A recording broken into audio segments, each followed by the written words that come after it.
আপনি কি জানেন একজন ভক্ত নিজের চোখ তুলে দিয়েছিলেন মহাদেবকে। দক্ষিণ ভারতের এক জঙ্গলে থাকতেন এক শিকারী, নাম ছিল কানাপ্পা। সে ছিল অশিক্ষিত, কিন্তু তার হৃদয় ছিল শিব ভক্তিতে ভরা। প্রতিদিন সে শিবলিঙ্গে জল ঢালতো মুখে করে, ফুল দিত নিজের মাথা থেকে, আর খাবার নিবেদন করত আগে নিজে চেখে। লোকেরা বলতো এ কেমন পূজা, কিন্তু মহাদেব দেখতেন তার ভিতরের ভক্তি। একদিন কানাপ্পা দেখল শিবলিঙ্গ থেকে রক্ত ঝরছে। সে বুঝল প্রভু আহত।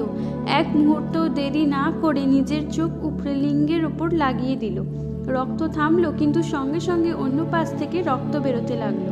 এবার সে নিজের দ্বিতীয় চোখ তুলতে গেল। চোখ বসাবার জায়গা ঠিক রাখতে পায়ের আঙুল দিয়ে চিহ্ন করলো শিবলিঙ্গে। ঠিক তখনই মহাদেব আবির্ভূত হয়ে তার হাত ধরে বললেন, থামো কানাপ্পা, তোমার ভক্তি আমাকে জয় করেছে। শিব নিজ হাতে তাকে নতুন দিব্য চক্ষু দিলেন আর বললেন, আজ থেকে তুমি আমার পরম ভক্ত। সেই দিন থেকে কানাপ্পা পরিচিত হলেন কানাপ্পা নায়নার। শিক্ষা একটাই, সত্যিকারের ভক্তির নিয়ম দেখে না, রূপ দেখে না, শুধু হৃদয় দেখে হয়। আপনার মনেও যদি মহাদেবের জন্য প্রেম থাকে, কমেন্টে লিখুন হর হর মহাদেব এবং চ্যানেলটি অবশ্যই সাবস্ক্রাইব করুন।